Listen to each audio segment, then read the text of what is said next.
Moin, ich bin Julian von Utection und wir erklären dir in diesem Video, wie du deinen Utection Displayschutz optimal installierst.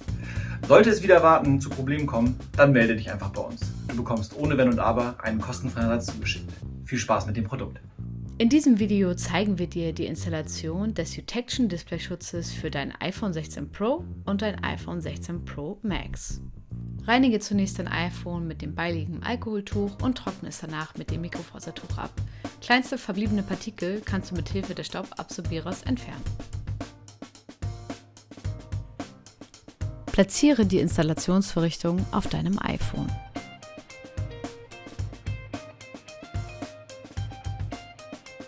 Ziehe am unteren Ende die Sicherheitsfolie kontrolliert heraus, während du mit der anderen Hand die Schablone außen festhältst.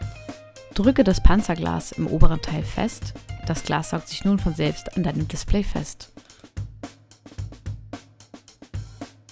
Entferne die Installationsvorrichtung und anschließend die Folie vom Panzerglas.